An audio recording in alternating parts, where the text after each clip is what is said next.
تماشا.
Scientora Radio.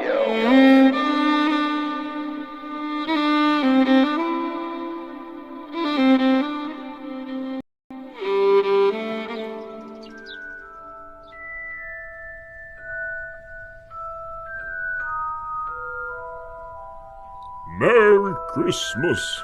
Ho, ho, ho, ho, ho, ho. Scientora Radio.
Switch over. Hello everyone.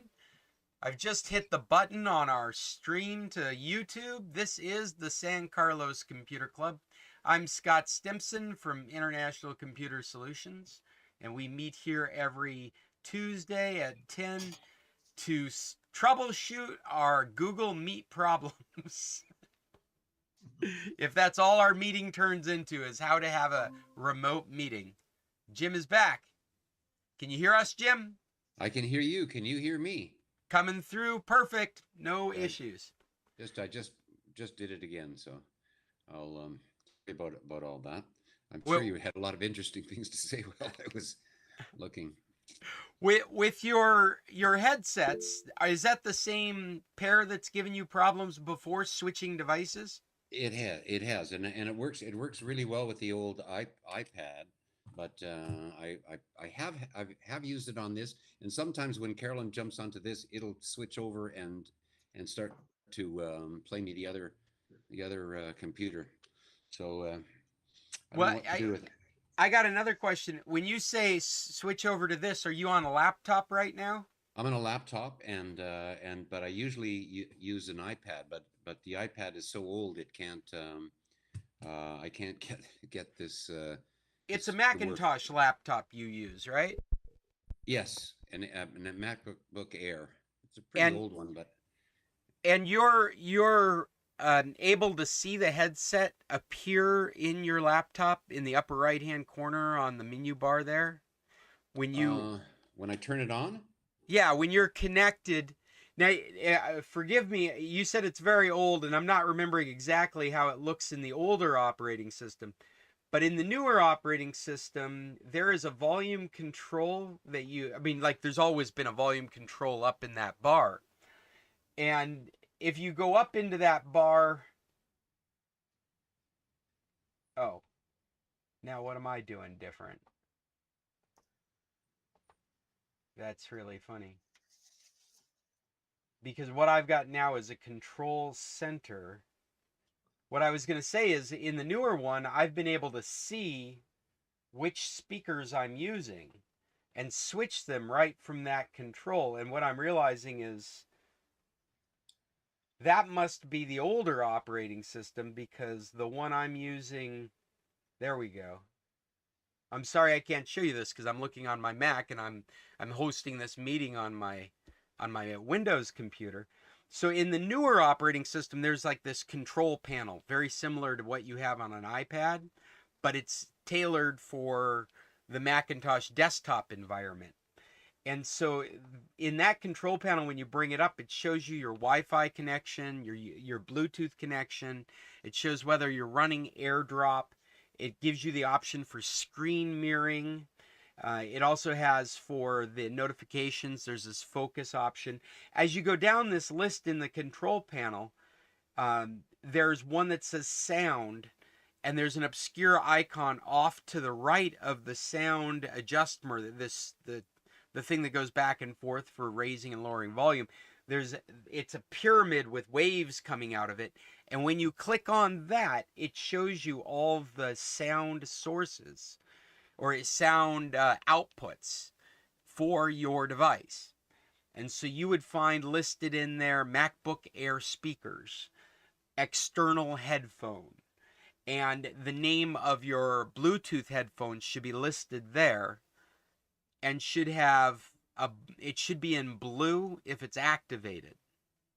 Now, in the older operating system, I just found this very cumbersome. This is the latest operating system.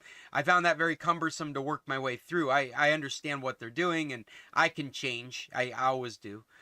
But in the older operating system, you have the volume control up in the menu bar. And when you click on that, you see the volume control, and below that lists all your output devices. And it's the same. It should have a blue color on the device that you're hearing sound through. And now you're muted without being muted. So that's like you've changed your input, your default input, to another input source, whether you're using it or not. On the laptop, there's an analog microphone input. And there's also the microphone that's in the lip of the laptop. This is if you haven't added anything.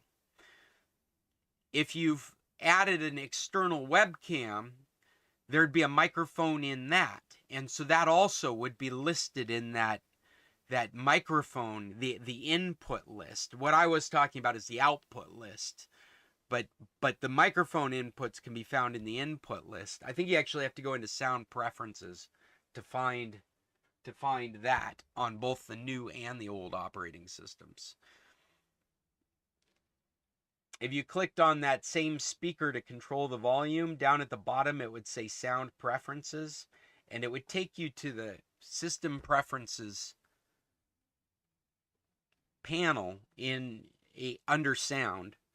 And if you looked under input, you would find a list of all your microphones, and under output you'd find a list of all your different speakers, both analog or Bluetooth or built-in. Both or all of those. You know, we had Jim for a while, but now we don't. Yeah, he knows. He's trying to sort out why it's behaving that way. I can tell by the expression on his face. He's trying to put what I'm saying to good use, because that's what we're here to do, is to help people solve their problems. And if you're aware of when that headset is actually connected and how you tell which hardware you're using for sound input and output,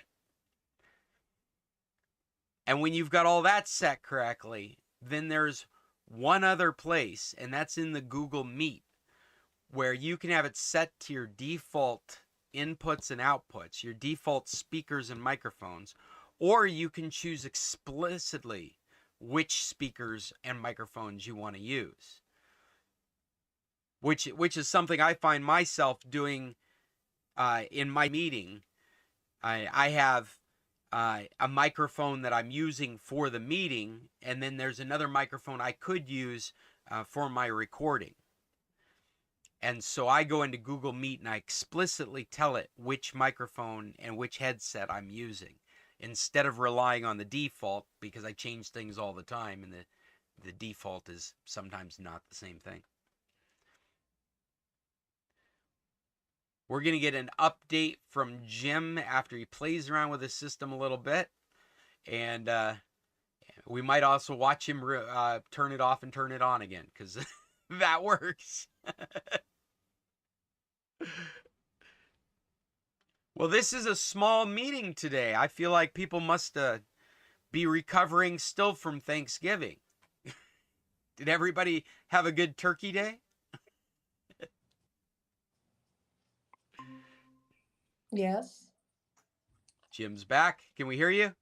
I hope Nope. so. Oh, yeah, we can hear you. Great. And Great. you can hear us? Yeah, I'm not going to monkey with it anymore.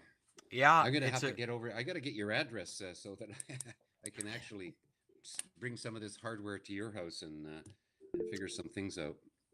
Oh, Jim, in that respect, you can just drop it at the office and I can take a look at it. I'll pick it up like in the afternoon or something. At Yuya's place, you mean? Well, we have an office there on Linda Vista, right there by Dolphins. Yeah.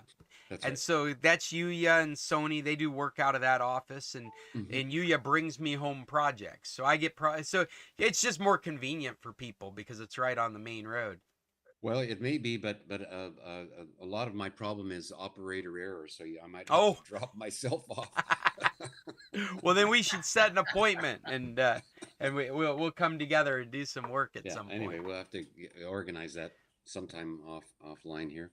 Yeah. Anyway, glad to So- be settled in a little bit. Awesome. So you're back in San Carlos. Oh yeah, we're here out in Tequila. Excellent. Everything is well, and everything's works just like it always did or didn't. Judy, you've had your hand up for a while. What would you like to add? I was just going to mention that I decided I was not going to upgrade to 16.1.1 after reading more about the comments that people are still having issues. So that's still on my to-do list, but I'm not doing it right now. If it wasn't my phone and the only phone I use right now, I would Exactly. probably be more tempted to do it. But Well, it's also my iPad that is asking to update as well as my phone. So until they can, it's some kind of an issue with the camera that I've Yeah. read about lately. So I'm not willing to give up that option to upgrade or gosh, update. if there is an issue with the camera, that's the main reason I have the iPhone. Right. Oh, this So- is classic. Juan wants to come by and collect money for his connection. Mm. He knows it's important now. Well, there's something about Tuesday. He's always trying to catch me. Whenever he wants to come by, I'm in computer club. And so I'm always having to put him off until we're done.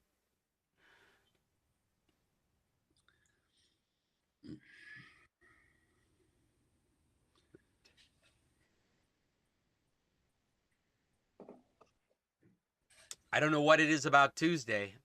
Tuesday must just be his day to run through San Carlos. Well, the other thing about Tuesday that we always end up working around is Windows is always getting updates on a Tuesday. It's typically the second Tuesday of every month. But that always happens on a Tuesday. And what I've learned my lesson through the years, whether we were in person or doing it remotely.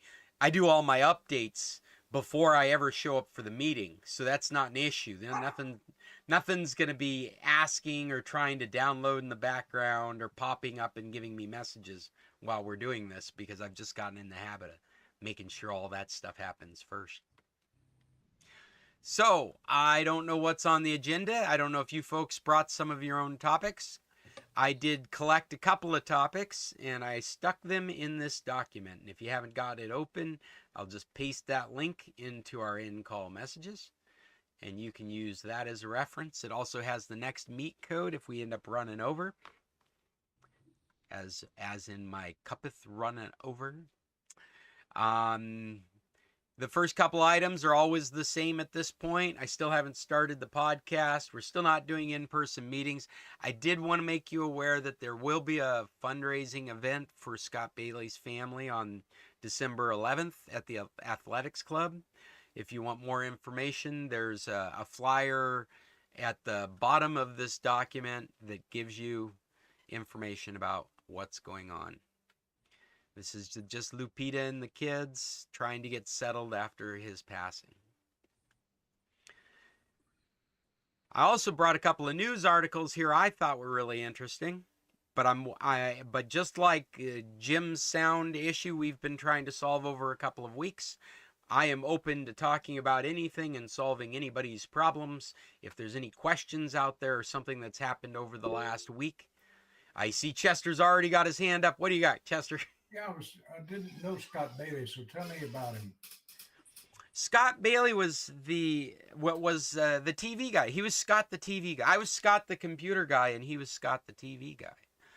And he started in San Carlos helping people with satellite services. As like a direct TV rep, he'd go around and install dishes and set up devices. And as we got more and more internet, he started moving how he was helping people to applications that run online. And so he's very well known in San Carlos as providing people with TV service through their internet connection, using Fire TV sticks specifically because they are just really good equipment for running those applications.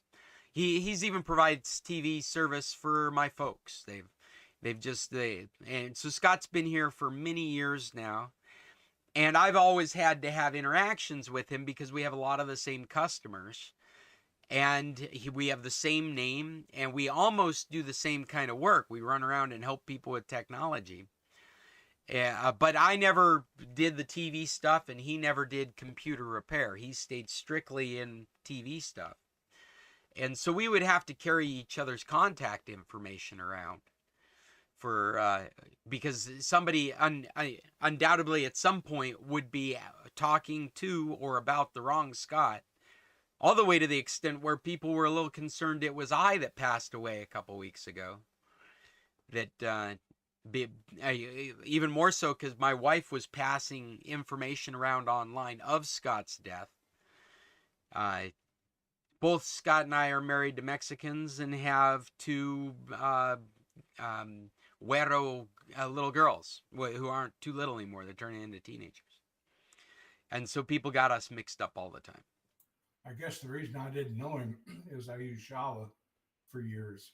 Yeah. Chava had kind of the same career path. I started out in satellite TVs and moved his way into using these apps. And I guess he was the direct competition with Scott all the way along the way. I don't use any of those TV services. I just do my own thing.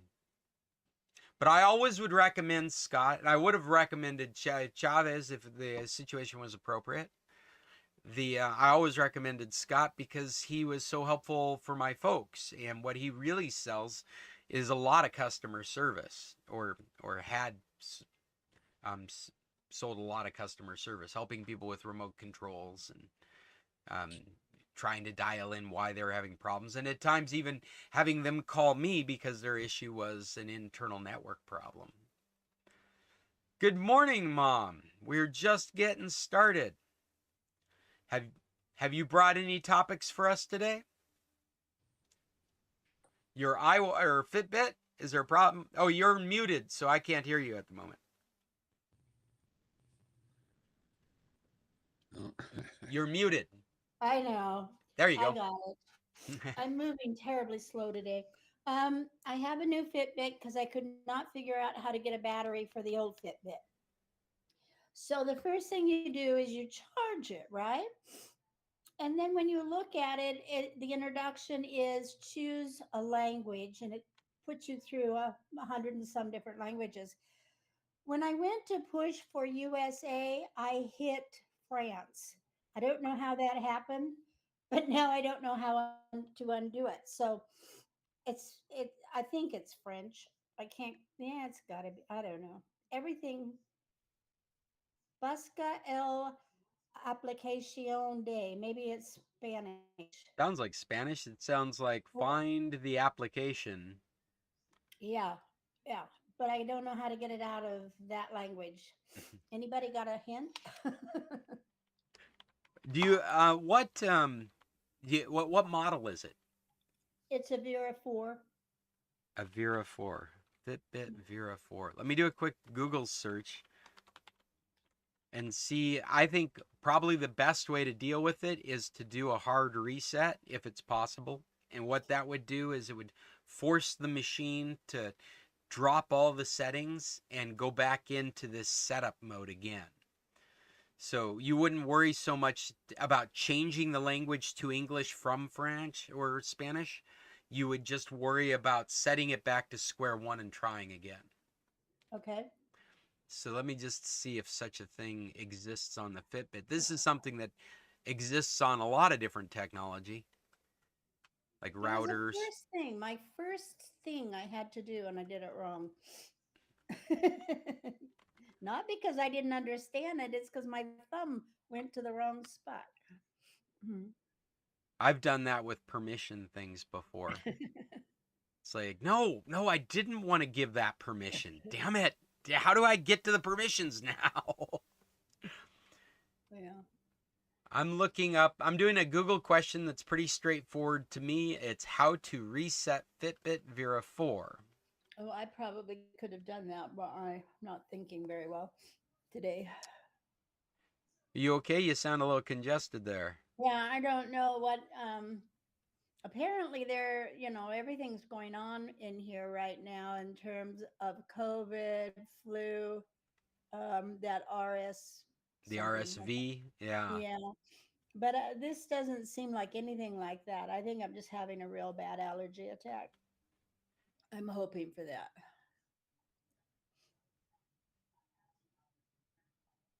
For Fitbit Versa, press and hold the back and bottom buttons for 10 seconds. So you got to hold two buttons for 10 seconds. Well, I don't see a button on the back. I see a. Well, I think they're referring to whatever the button is for moving back in your menus. What button do you Oh, use to okay. go? Hold So that and hold the bottom button. there's no bottom. I don't know what that Oh, means. I'm just wait. I've been holding it and it just went dark. Okay. okay. It's moving. I don't know if you can see it, but it. Awesome. Yeah, I can see it very clearly. Hold Okay, on, there it now what? is. Just wait. Hopefully what it'll do is it'll start up and I think ooh, what's that mean? I don't That know. doesn't look Haven't good. touched anything. Oop, I can't get you. Wait, you go this That didn't way. look good. No, Looks like it's trying to start up again. it's Is just it been. Are you certain it's fully charged? Oh, There there it you go. is. You're ready to Oh, switch languages. yay! Hit English, top one. I can't see it now. I Hold it can't. in front of your face. Now we're going to call you Watchman. Okay. I think that has a different meaning nowadays, but To get okay. started, It says to get started, download Fitbit app to phone. all right, well, there's your next step. Okay. Thank you. Thank you. Uh, I can live now. Another problem solved with the San Carlos Computer Yes. Club. Was It super also, spot. there was also a how-to that said you would go onto your Fitbit account online, Yeah, and I you can have. do it there. Well, that might make sense if it was connected to something, but at setup, I don't think it's Yeah, connected to isn't that anything. weird? Yeah. You'd think I'd have to plug it into the computer or something. Well, there may be like they might be using the term reset in two different ways in this case. It could be that some people are asking, how do I just get rid of all my previous data and start fresh? And that would definitely happen online because it's all synchronized into the Fitbit account online. Someone owns Fitbit now. I'm forgetting who. Is it Google? I don't Somebody know. bought it. Well, we had the big debate, yesterday, cyber, to go Apple or go Fitbit. And I've been using Fitbit really successfully. And I was looking at the new Apple and all the things that I can do with it. And I decided it was too much for me. I would never get that all figured out. And the Fitbit will tell me if my phone's ringing. It will also give me emails that come in. It gives me alerts and that sort of thing. Your dad, who has the Apple, winds up talking to his watch. I mean, there's just all kinds of silly things that are happening with him. So I decided I didn't need that much stuff on a watch. Fitbit was bought by Google. Okay. So, yeah, it's a Google product now. They The haven't. They've improved. I have to. Oh, wait a minute. Get it in front of my face. They have improved the way that the wristband holds. Instead of the wristband clicking here and being on the outside of it, oh, okay. what it does is it comes up through something like it always would. It makes a clip. Yeah, first time going in there. A clip like that, and then it slides back under the other I, side, so you don't yeah. have something hitting, which I think is pretty clever. My only issue is how long will this piece last? The piece it went Yeah, into. right. But they, just in case, I did get it with an extra band. All of them come with extra bands, so this must be their weakest point. That and not being able to replace the battery. My old one lasted about 2 years. I had a Fitbit, and the strap kept breaking on it. Mm-hmm. That was the weak bit, and Carolyn had one, and it made where the light flashes against your skin, on the underside. I Yes. don't know what the new ones do. She ended up getting a lesion on her skin underneath that, so she took hers off forever. Oh my gosh. Yeah. No, I've not had anything like that yet. Yeah. It might have been just an allergy to the metal or whatever it was made out of. I don't know. We'll find out. I have a new one here. We'll see if the new one causes issue. What you're describing, I've had problems with that in the past. It's prompted me to take off watches and wristbands because my skin's just really sensitive to anything that's wrapped in it. I've been wearing this one, and occasionally I have to switch hands because I get a weird rash sometimes, and I can either go without it or put it on the other wrist. It happens so infrequently that I just put it on the other wrist and wait for that to heal and stick it back on the same wrist again. Must be a combination of things with me. Must be something to do with the environment I'm in at that particular time, and the rubber. I don't know. But that's definitely, I can relate to that kind of problem. I use the Huawei band, which I found very useful. I've been wanting an Apple Watch, but I think one of the things that really ends up being the Apple Watch question is Dad's having to charge it like every day, right? Yeah, that's a pain in the you know what. Yeah, it really is. I'm sorry for that, because everything else about the Apple Watch I think is really, I mean, it really makes sense. And I think it makes even more sense for the older generation, and I think was Dad's inspiration for getting it in the first place, is how I felt about the watch. The emergency contacts that are available, the fall notification, the things of that nature. We're all being able to, he's got it on his wrist. He can't find his phone to save his life, but he can answer the phone on his wrist. And I think all of that stuff it really makes it practical. What doesn't make it practical is you can stretch the battery out to about a day and a half. And the only exception to that, and it hasn't changed, is the new one, the Ultra, the Apple Watch Ultra that's just come out. And it literally has twice the life, but if you look at it, it's a thicker watch. It has twice the physical mass battery. And so it still suffers from the same problem of the lifespan of the watch. That Ultra, they say, will last 60 hours, which is a big improvement because it's double what the original Apple Watch battery is said to last, 30 hours. But that's also with tailoring down the operating system, keeping the usage down, like you do with a laptop. You're still just being careful with the watch, or you're going to have to charge it. Yeah. Now charging doesn't take very much. I bet your Fitbit's the same way. If it was down to zero, you could probably plug it in, and within 30 minutes, 40 minutes, it's completely charged. Right. Yeah. And so that's another way to look at it, is even though you have to do it every day, you could charge it while you're in the bathroom, or you could charge it while you're making breakfast, or you could. I heard a story about how a guy keeps his Apple Watch charger in the car because he has this commute that he has to do, and he doesn't need the watch for anything, and so he just lets it charge in the car during his commute. Well, that's a plan. Or charging it overnight, but at the same time, there's a bunch of health sleep stuff that's in there. You kind of want to be able to take advantage of that at least occasionally. Mm-hmm. Yeah, the sleep stuff, all the health stuff that you could get with the Apple is really very good. This Versa 4 looks like it does a lot of those same things, and it doesn't need to be charged as fast. Well, I don't know about the new one. The old one would go days and days and days without having to be charged. I But think it's that's really the killer feature of these health bands is how yeah, long you can go without worrying about charging it. Because then you just wear it. It just becomes a natural extension of what you're doing. right.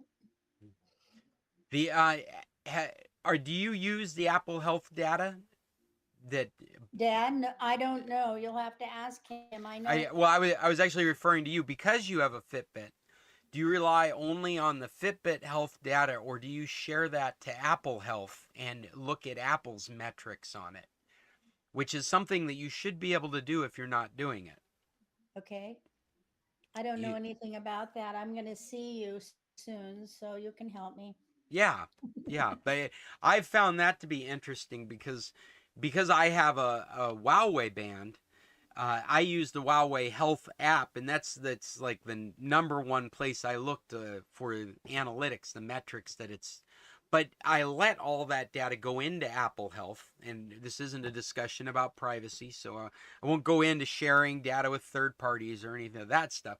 But it is interesting to compare the kind of things that the Apple Health application and service will glean out of data collected from the other application. There are some things it does really well and other things it doesn't. It's got suggestions for things like health things. One of the things the Apple Health data noticed was that my heart was dropping below 50 beats while I was sleeping, which I was unaware of. And it prompted me to go out and learn something about what that could mean. But I wouldn't even have spent any time looking at it, except I'd stuck the data into Apple Health, and it provided me with that extra information that the other app wasn't providing me with. Okay. Well, I'll know more later. Did you guys, anybody, we normally don't, but did anybody take advantage of the Cyber Monday yesterday? Any new tech coming into people's lives? You did, Mom? I got my watch. Oh, all right. There It were turned some out good that deals. yeah, Go ahead. there were, and it turns out that on Cyber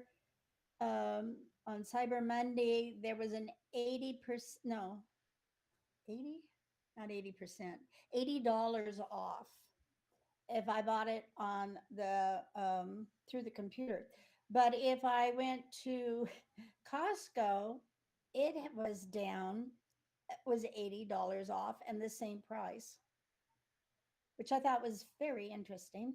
So, of course, needing immediate rewards, I bought it at Costco.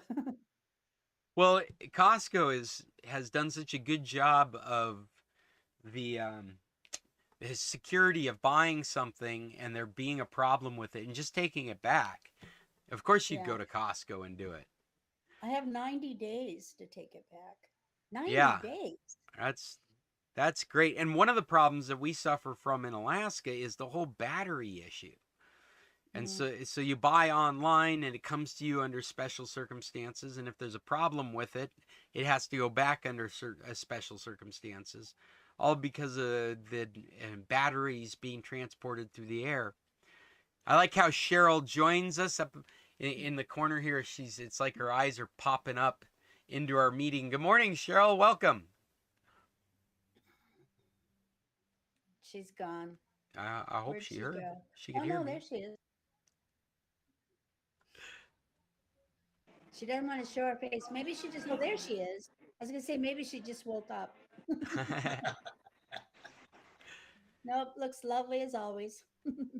There you are. Cheryl, can you hear us okay? You're muted at the moment.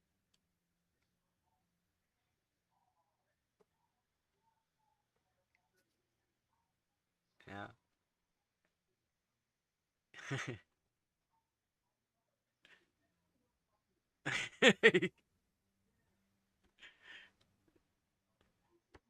Maybe she's having hardware problems. Oops, there she goes. Well, she's gone now. Well, do we have any other topics for today's meeting? I'm happy to go on to some news articles that I've got here. If somebody isn't sparked with inspiration, I see Jim's hands up. What's up, Jim? You're It's muted Carolyn's again. hand. It's Carolyn's hand that's up. There you go. Yeah, that's it's her computer. Have you seen where Elon Musk and Tim Cook from Apple are in a little bit of a set to about the cost to Elon of starting to charge for his Twitter, which is going to go through, and Apple will be able to take 30% from, because in order to get it on iPhones, he's got to go through the Apple store. Apparently, it's a big issue. Well, he should cool his heels if that's the issue, because we found out a couple weeks ago, the European Union has finished or ratified this DMA, this digital. I don't even remember what it stands for now, but what it is it's going to be looking into issues like that. Like, it was very specifically, their regulation will force Apple to allow a third-party app store to be installed in their device. Yeah, and that's it. He's throwing his weight. Musk is throwing his weight into that argument. Wow. No, it'll be interesting to see what happens in that case. Yeah, Chester, you'd like to comment? I think the same thing has happened to Amazon, that Apple has done that to Amazon as well. And there's a big stink growing over it. And I think the anti trust division of the government is going to get involved in it. Yeah, it's really interesting. You can follow the history of software distribution, and 30% is nothing compared to what developers and software manufacturers were charged to when you used to go and buy a box of software in a Best Buy off a shelf. The amount of money that would go back to the software developer was well less than 70%. And so at the time that Apple proposed and set the standard very much for the industry of 30, because 30% is Microsoft, 30% is Amazon. This 30% is a very common figure to be charged by these other platforms. And so it's not just Apple. Apple's just the most I don't know, well known. It's front facing, the easiest to associate with it. Problem. Yeah. Well, and on these other platforms, you're not locked into where you get the software. Mm-hmm. Even on the Macintosh desktop, you're not locked into getting it from Apple. You can get it from anyone that wants to provide Apple software or Apple compatible software. You don't have to get it from Apple. On the Android devices, you don't have to get it through the Google Play Store. And in Windows, you don't have to. It's so obvious. You don't have to get it from the Microsoft Store. So that's the big difference between how those other big organizations work and Apple's ecosystem works. With Apple, you have no choice. You have to pay. You have to get an app whose developers are giving 30% to Apple, and there is no competition for how else you might get that software. And it's very subjective. I mean, it's worth really getting into and investigating how this affects our culture, how this makes technology better, because it has affected things like the Wall Street Journal. If you were to buy, you can use the Wall Street Journal app, but how do you buy your subscription? Do you buy it through Apple or do you buy it through the Wall Street Journal? There's a completely different pricing model, and there's actually features that are different depending on how you as somebody that's just using technology are just doing what you think you're supposed to do. I go to the App Store, download it, buy the app. Whereas nobody's out there saying no, and even in the app they have not been able to say, go to our website and buy it. You'll get a better price and different features. Up until this kind of regulation, there's not been something that allowed the manufacturer to say this is a better way to buy it. You don't have to buy it in the App Store. You can go off, and that was the Amazon problem for a long time, and that consideration has been made. The 30% of every purchase made through your Amazon app doesn't go to Apple, but if you're getting your music or your I think this is true. If you're getting your music or your movies as digital content, I don't believe you can buy those through your Amazon app, or they'd have to give 30% to Apple. Chester, you've had your hand up. What would you like to say? A comment on Wall Street Journal, because I'm a subscriber, and I did not buy that through anyone's app. I bought it directly from Wall Street Journal and it's fairly reasonable. You can buy it by the month or by the year, and it costs about 25 cents a day to buy it directly. That's just a little bit of information. Yeah, well, and really, the Wall Street Journal I think of as a great example, because they've had these two different pricing tiers and these two different feature sets, and it only exists like that because Apple insists that they take 30% of what they make, and you'll find this across other apps. The Amazon app is like that. And it is not the same as like Netflix. Netflix gets to exist without giving Apple a cut of their subscriber monthly fees. They exist because Apple's customers would revolt if they weren't allowed to use Netflix on the device they paid thousands of dollars for. And so Apple has to allow Netflix to exist outside of that 30%. Because of what their customers want. I find it a real fascinating area. You've listened to me rant about technology and regulation many times, and I think it needs to be explored because everything should be done with the goal of the best technology that betters all of us. And it's really questionable in this day and age whether this is a good thing for all of us as consumers. That's why antitrust is getting involved. Yeah, I think it's a good area. I don't know if it would have been a good area 10 years ago or 20 years ago. The iPhone came around in 2007. So I don't know if it would have been a good time to get in, because really we were moving to a software distribution model that people weren't buying into. We didn't have enough internet to sell software online to get it downloaded to people. We didn't have a online store that you could reliably use for purchasing those kinds of things.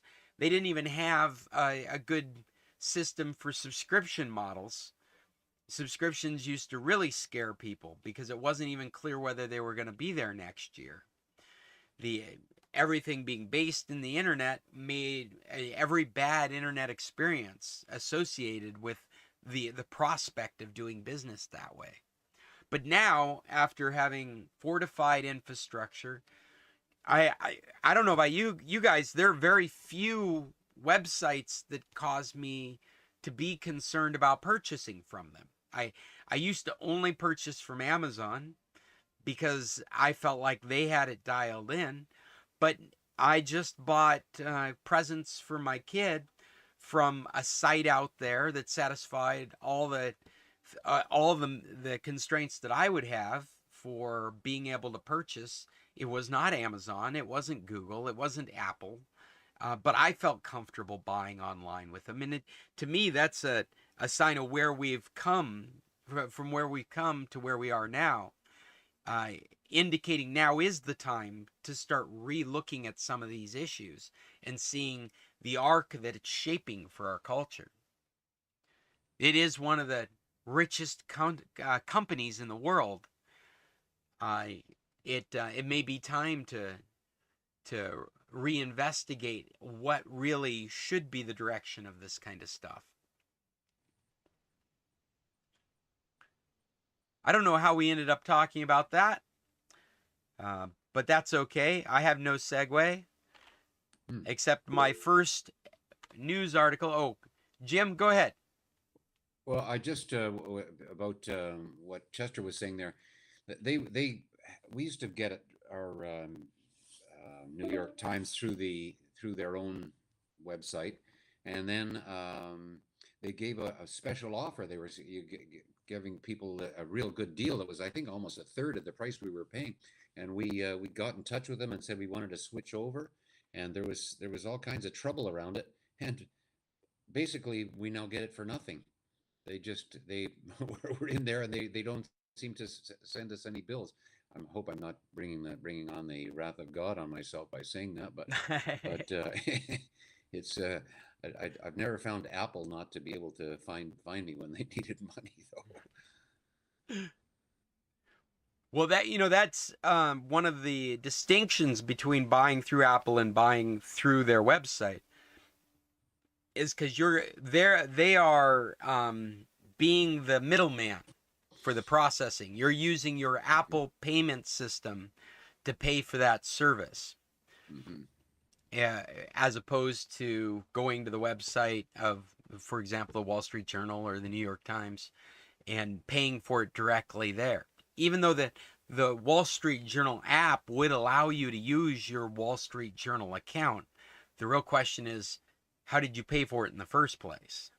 And that payment method literally would be a different account. If you were to cancel your account through Apple, you'd have to set up a new account on the Wall Street Journal. This was my experience in the past. I say this, and I'm realizing this may be old information. They may have changed that. I would imagine there's a good chance they're changing it right now if they haven't, because of this new regulation in Europe. Go ahead, Chester. In terms of paying for the Wall Street Journal, I pay through PayPal. And that's one point of information. The other is that what really upsets me is in any subscription that you seem to pay for, they want to automatically renew you, and rather than asking at the time of renewal. And that really burns me up when they automatically renew you. Right.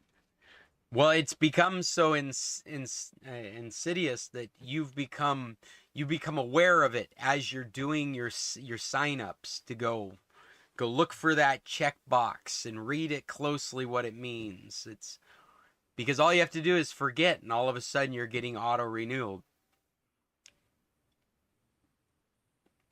Well, I just saw a message pop up for the amount of time we have left in this meet, which is about 8 minutes, and we'll keep moving forward. But we'll move over to the other meet as soon as this one starts to shut down or get close to it.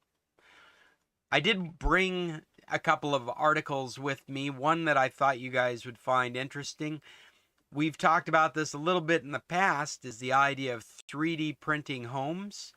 This one's big deal is that it's biodegradable or recyclable materials.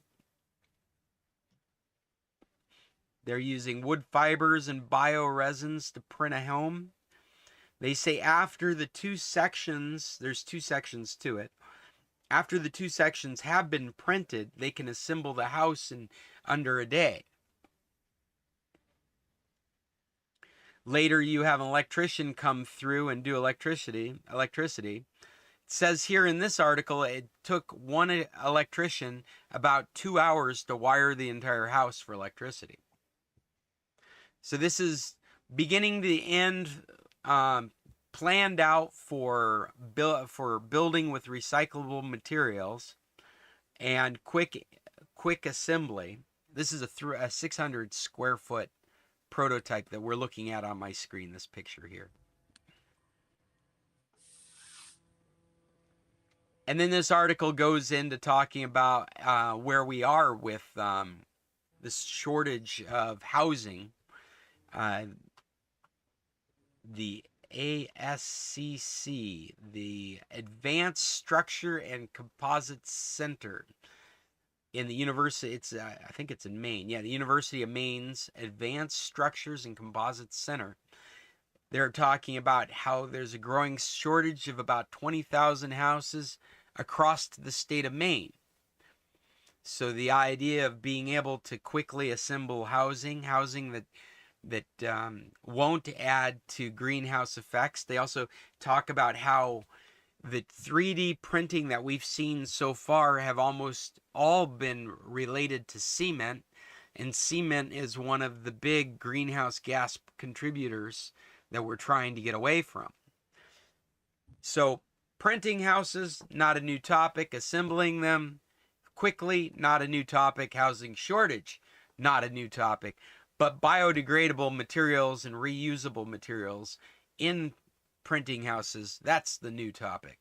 And they go into great depth here. If you're interested in knowing more about it, you can link off to more about what they're doing there in Maine's University. I find this fascinating. I think this is going to be the trend of the future, and for anything that you see a trailer park in, I bet will be replaced with this kind of construction. That it won't be mobile homes anymore. Go ahead, Chester. Yeah, I was reading an article yesterday in the Wall Street Journal, speaking of the paper, and I found it very interesting that the major oil companies are now investing or buying companies that are recovering methane from garbage dumps. And this is primarily going on in Europe. And I'm curious as to what that cost, or what the cost is per million cubic feet of methane, trying to capture it from garbage dumps.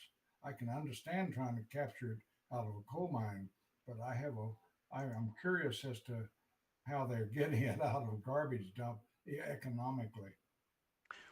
Well, not only that, but how do they store it, and what do they store it for? Well, if they can capture it, they can store it. Methane is natural gas. Methane is natural gas. Or natural gas is methane. Yeah. The whole reason they'd be capturing it is because they could supplement the world inventory of methane to make available for sale. And the Swiss. Say that again, Jim. Oh, the Swiss have been doing it on farms because they're in small valleys and stuff like that, so that the infrastructure is difficult to pipe the stuff in. So they've been doing it on farms and cattle farms with their manure piles. You could probably do that from a pile of cow manure. Captured from a pile of cow manure. Yeah, they're running their barns on it there. Oh wow, you're saying at that small level they're doing it. Yeah. Oh, that's wild. They're isolated, and they don't have to put in all the transmission lines and stuff. That's like the Swiss solar panel. Yeah, there you go. They have to do something with the methane. If they're going to commercialize it, they have to pipeline it somewhere, because maybe they use it locally for heating or for whatever. But small technology, I think there's something to be said for that small technology, because the infrastructure to move electricity is so expensive, the capital cost at the beginning. What I like about all this is you can just feel there's this slight shift askew that could happen in many of our industries, and we would all be just a little better balanced in all this. Like instead of just letting gases fly, capturing them and putting them back to use I mean, our big problem is the methane escaping. Well, we also can use methane in places. So this kind of circle that you're creating, I think that's really what these businesses are shooting for as they move into the futures. This concept of this circle of life, for lack of a better terminology. Yeah, capturing is one issue, and then storage and transportation is another. So when you burn the methane as natural gas, what goes out into the air? Because there's definitely something that goes out in the air. Yeah, but it's clean. It's What cleaner does than that the mean? methane. Well, it's clean. I think Chester's right. It's cleaner than methane. Oh, I see. The problem Methane right is now is we have so many cows in the Swiss example. We've got Yeah. so many cows creating methane that it is a green. It's a Greenhouse I- gas. thank you, Yeah. a greenhouse gas to begin with. I And think we're it's burning methane to begin with, and that's getting pumped out of the out of oil fields. And so this is a good kind of synergy between problems.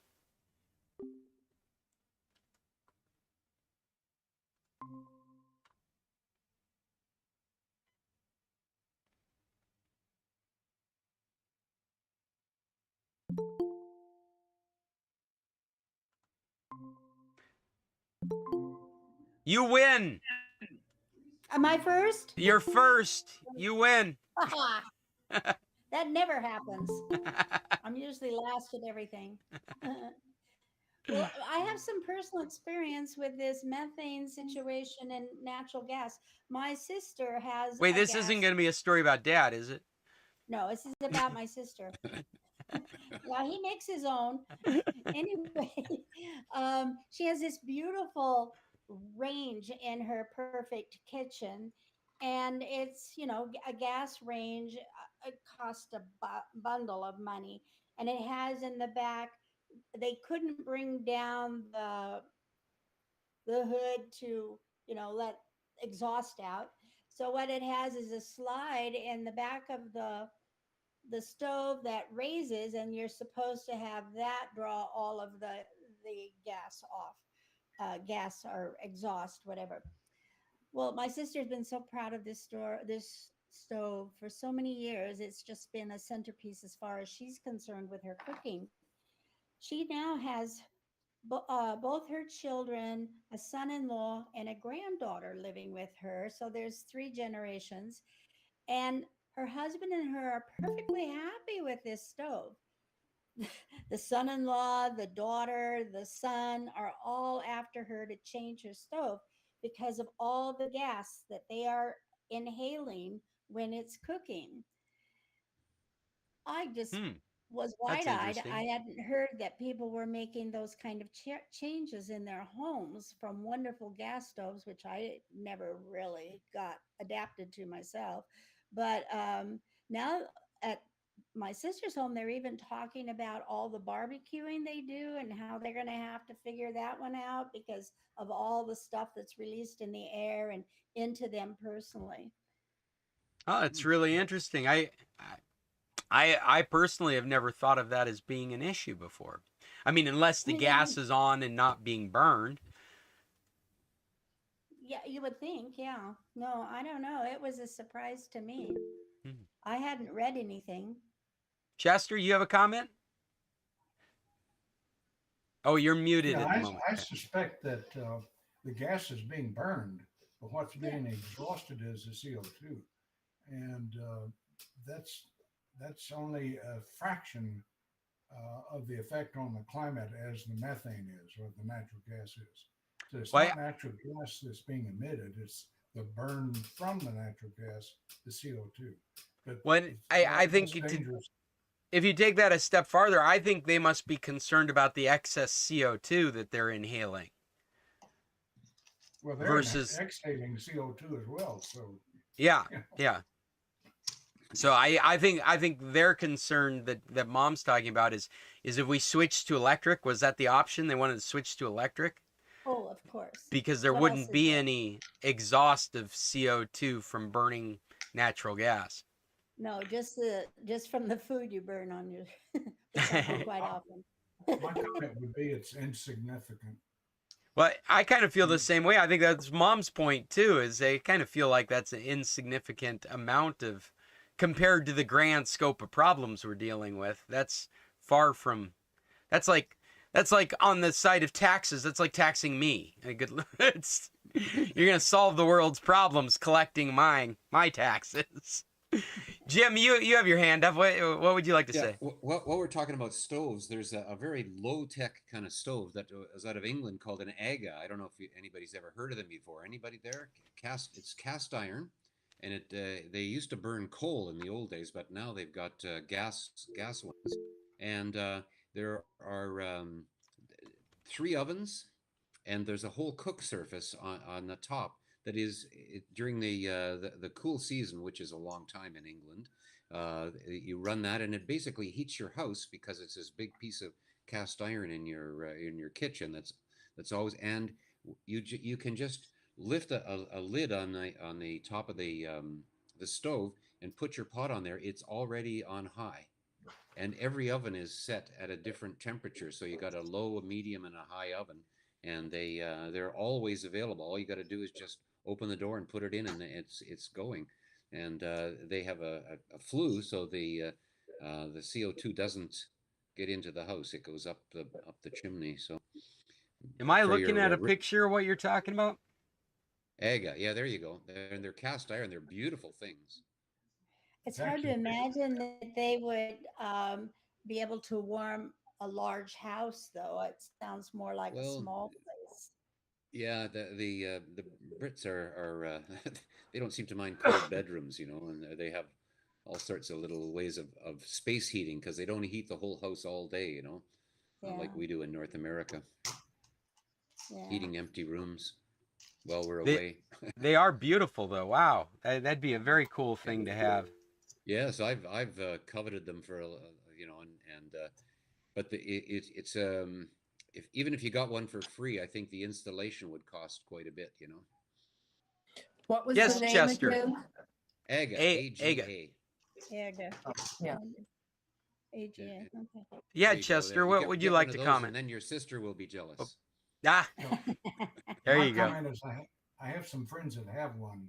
It's Oh. very, very large and it's very expensive and it's never turned off. It stays on all the time. It's not something you heat up to use. It's always there and always hot. And it's expensive to buy, expensive to install, and expensive to operate. Yeah. Oh, it is sounds expensive to crazy. keep it running all the time. Sure. Yeah. But if we all switch to methane, We maybe all that'd just bring the need to have a price dairy down. farm behind our house and Actually, then it is collect all methane. that. Yeah, It it is is Yeah. operating on methane. Yeah. right. We There just you all go. need to switch to make an impact. By the way, speaking of farms and dairies and that sort of thing, we have been watching a series. Maybe you've heard of it. Maybe somebody's even brought it up here. I don't know. But it's called Clarkson's Farm. It's from England. Well, I think they're in Wales actually, and it's this rich guy who all of a sudden decides he's going to be a farmer. He's going to quit working and become a farmer. And I don't know, he's got a huge farm of acres, and he's trying to make it as wholesome, natural as possible. And I know it sounds kind of dumb to be watching this farm show. It's a 30-minute farm show with this guy, but the funniest things happen, and you're just watching it all happen. Oh, And it's a we reality find that's show. a nice one to slip in and out of when we're watching other things. It's a reality show from Britain. Is that am I Yeah, looking at the right thing? yeah, but it's really good. It's not, you don't feel like they're doing too many um, things with cameras. You don't feel that camera tricking stuff, or like there's 1,000 cameras around filming these people who are on an island and they've lost their clothes and they don't know how they're going to survive. No, it's not that kind of thing. It's him actually farming. My mom's oversharing her indulgences. or lack of. I don't like reality shows at all, but this one is really clever. What So we platform? had a lot of fun. I see it's on Amazon Prime. Hmm. It's a series on Amazon Prime. I'm looking on the track for it. Jeremy Clarkson as he embarks on his latest adventure farming. The man who on several occasions claimed to be allergic to manual labor takes on the most manual labor intensive job there is. What could possibly go wrong? Why Right why do away why do in I the know his beginning, name? His name, He I used don't to be know, on but the cars. What some kind of Top Gear or that's something like that? that's right. Top Gear. oh, Yeah. Yeah. That's right. I recognize his face. well, wait till you see how he sorts through the tractors that he's going to buy. Yeah. That happens pretty early on, and it's just hilarious. Yeah, he's got a good way with words, that's for sure. Yeah, yeah. So that's my contribution this week. Well, thank you. And but we have we're kind of winding down. We've been going for about an hour and 15 minutes and we're getting to that time. Does anyone else have any recommendations they'd like to add? Jim, you got something? No. Yeah, I've got a question for the group. Oh, great. Is there I just some information I need? I've got some friends who want to come down for a week, and my question is there automobile insurance available for less than 6 months? It's been my experience you got to buy at least a 6 month automobile insurance policy in Mexico for your U.S. titled automobile. But is there something less than that? Somebody's only Yes. going to be in for 7 days. Yes, it's through Lewis and Lewis. That's their name of their company. Lewis with an EW, Lewis and Lewis. And we've when we take our RV in, we drive, we get buy 2 days insurance to come in, and then we park it here and don't use it, and then we take 2 days insurance to go out. When we first started coming, we used to have it insured the whole time, which cost us 6 months, but they do it for shorter periods. Lewis and Excellent. Lewis. Lewis and Lewis. Yeah. U.S. based company. Can I It, find? it is. You can do it online, and they'll give you quotes right online, and they've got great service. And Excellent. the RVers, uh, I've talked to people who've had trouble, and they've been really good with their claims too. Good to know. Thank you. Oh, I found it. It's on at MexicanAutoInsurance.com. At Lewis and Lewis, we provide Mexican insurance whether you plan to visit for a few months or just a couple days. Absolutely what you're looking for. MexicanAutoInsurance.com. And I'm going to drop that in our in-call chat, Fabulous. and you'll be able to take a look at it. Yeah, Chester. Yeah, I've used them for many years. They're located in California. And had the RVN card, and I would buy my liability through them, but on the RV, I would get the collision and comprehensive through the U.S. policy that's good in Mexico. Great. Okay, well, you know what that is? That's another recommendation for today's meeting. I'm putting that under website recommendation. That's it. Good show. Hey, I wanted to make people aware of a movie that might be very difficult for you to find because it was hard for me to find, but it was absolutely hilarious, subtle movie based in England called Brian and Charles. Has anybody gotten to see this movie? This is a movie about about kind of a hermit whose hobby is inventing things. And most of the things he invents are pretty stupid, but he lives in this small town and he doesn't have a partner, or a village, small town, village, English village side, a countryside. I think Wales is where they were. And this is how he entertains himself, is just, and the movie is kind of presented in this kind of documentary reality TV series. But the premise of the movie is that one day he builds a robot and names him Charles. And Charles becomes one of his best friends. And the movie's all about Charles's.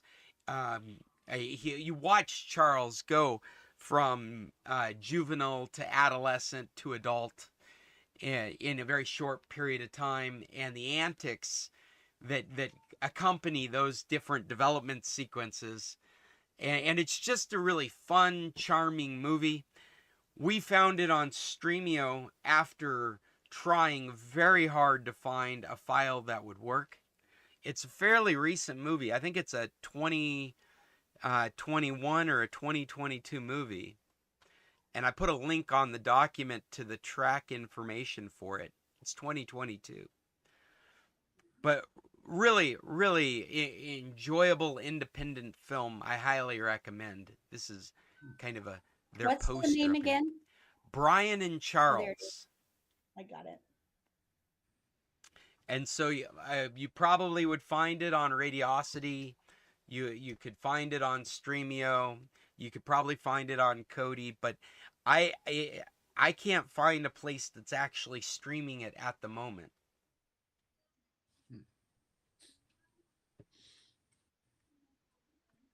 But an easy recommendation. We really enjoyed it. Laughed a lot. Where did it go? There it is. The movie was written and well, it was written and acted by the two main actors are the writers of the movie, and they've got some credibility. It actually forced me to go out and do a little bit of research on it because it was such a nice movie that I wanted to know a little bit more about who the actors were and what their background is. And they're really writers. Both the main characters, that the guy that plays Brian and the guy that plays Charles the robot, are actually better known for writing scripts and TV shows. And this obviously is some passion project they put together. Okay. Anyway, that's my recommendation for this week. Anything else out there before we decide to close this meeting? Have we not hit all the topics we should? Have we not solved all the world's problems yet? We've got room for one more. Anybody want to tackle hunger, cancer? If only people would listen to us, the world would be a much better place. There you go. We're just trying to be better people ourselves, I think. That's right. That's all we should ask of anyone, is just to be better. Well, this afternoon you'll be on YouTube, so everybody will see it. That's right. There you go. Well, until next Tuesday, you guys have a great week. I love talking to you, and I look forward to it. Everyone, tech on. Au revoir. Okay, guys. Take care. Bye, guys. Bye-bye. Adios. We'll be down there soon. We're looking forward to it. Okie doke. See you then. Bye-bye.